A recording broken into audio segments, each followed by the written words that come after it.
Praise the lord, హల్లెలూయా. మన ప్రభు అయిన యేసుక్రీస్తు నామమున మీ అందరికి శుభములండి. అందరూ బాగున్నారా? వర్షాలు పడుతున్నాయి కాబట్టి బయటకు వెళ్ళేటప్పుడు కొంచెం చూసుకుని వెళ్ళండి జాగ్రత్తగా. మంచిది, కొద్ది నిమిషాలు ఈ స్తోత్ర ప్రార్థనలో కృతజ్ఞతగా ఆయన మాటలు విన్నామండి. గడిచిన ఆదివారం రోజు మనందరం ఫ్రెండ్షిప్ డే శుభాకాంక్షలు తెగ పంపించాం కదా. మనం కూడా ఒక ఫ్రెండ్మే కాబట్టి మనం కూడా పొందుకుని ఉన్నాం. ఫేస్బుక్ అను, ఇన్స్టాగ్రామ్ అను, వాట్సాప్ అను. గడిచిన ఆదివారం మొత్తం రైళ్ళు వాట్సాప్ స్టేటస్ లో 99% ఫ్రెండ్స్ ఎలా ఉంటారంటేనండి, ఏదన్నా ఒక అవకాశం దొరుకుతుంది, ఏదన్నా ఒక ఉపయోగం జరుగుతుంది, ఒక బెనిఫిట్ అవుతుంది వీళ్ళ వల్ల అని అర్థమైతే వాడు నిన్ను వదలమన్నా వదలడు. వాడు ఎందుకంటే నీ వల్ల వాడికి బెనిఫిట్ ఉంది కాబట్టి వాడు నువ్వు ఎక్కడ కూర్చోమంటే అక్కడ కూర్చుంటాడు, నీ కోసం గంటల వెయిట్ చేస్తాడు. సో వాడికి కావాల్సిన పని అయ్యేంత వరకు నిన్ను మాత్రం నువ్వు వదలరు అన్నా కానీ వదలడు. మానవులంగా మన ఫ్రెండ్షిప్ అలాంటిదే.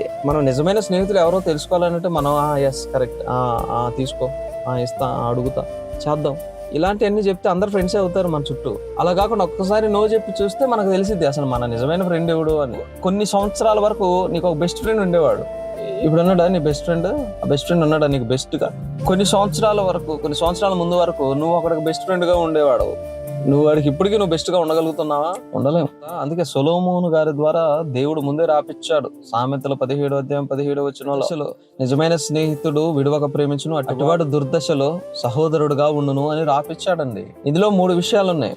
నిజంగా ప్రేమించాలి, విడువక ప్రేమించాలి, దుర్దశలో సహోదరుడుగా ఉండాలి. ఈ 3 క్వాలిటీస్ నీలో ఉన్నాయి. అక్కడే యేసుక్రీస్తు ప్రభుల వారు ఒక్కడే నిజమైన స్నేహితుడు. ఆయన ఒక్కడే నిన్ను విడువక ప్రేమించువాడు. ఆయన ఒక్కడే నీకు తోడుగా, దుర్దశలోని కూడా తోడుగా సహోదరుడుగా ఉండువాడు.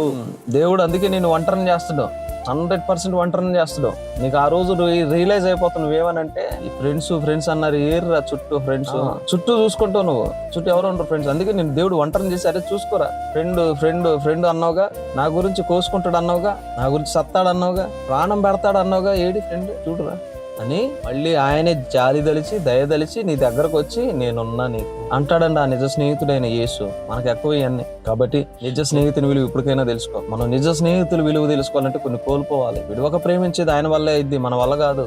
మనం విడిచేస్తాం. భార్య ఒప్పుకోదు, ఎక్కువసేపు ఫోన్లు మాట్లాడితే. భర్త ఒప్పుకోడు, పిల్లలు ఒప్పుకోరు, తల్లిదండ్రులు ఒప్పుకోరు, తోటి ఉద్యోగస్తులు ఒప్పుకోరు. దుర్దశలో తోడుగా ఉండలేము ఎట్టాగో, అది తెలిసిన విషయమే. దుర్దశలో అంటే మళ్ళీ అక్కడికి వెళ్తే డబ్బులు వదులుతాయి ఎందుకు మనకి.